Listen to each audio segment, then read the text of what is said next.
confused. I began rewatching the series and discovered the truth. Caillou has cancer.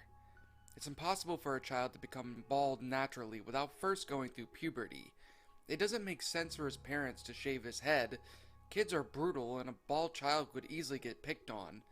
Caillou is bald because his parents put him through several different treatments to treat his terminal disease. Notice that his little sister Rosie has red hair. Now look at Boris and Doris's hair as well.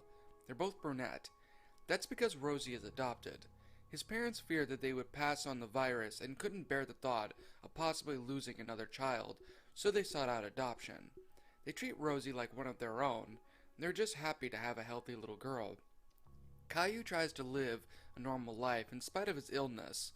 You're growing up to be a big boy," Mommy says. Thankfully, he's lived another day. But the story doesn't end as a bittersweet children's show about a little boy fighting cancer and hanging in there with supportive friends just living a normal life. No. If only that were the case. One day, little Rosie was around 11 years old, staying over with Grandma as her parents went out for a date night. She sat down with her grandmother's lap and asked who that boy in the picture was on her dresser.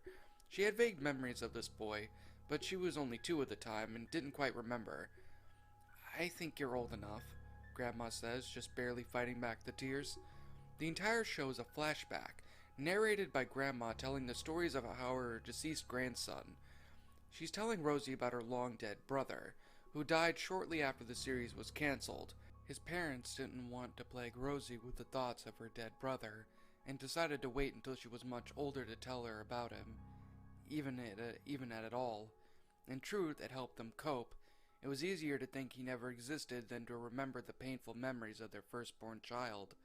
Notice each episode is surrounded by a cloud typically used for flashbacks in other shows. Notice the melancholy voice used by the narrator throughout the show, even in joyful circumstances. Notice Caillou is almost never disciplined. His parents just can't stand saying no to their child, with who knows how long he has left in his life. Still don't believe me? The original artist of Caillou, who was also the character designer, had a child who also died of cancer, and designed the family as a tribute to him. I wonder if even the authors and creators of the show realized this.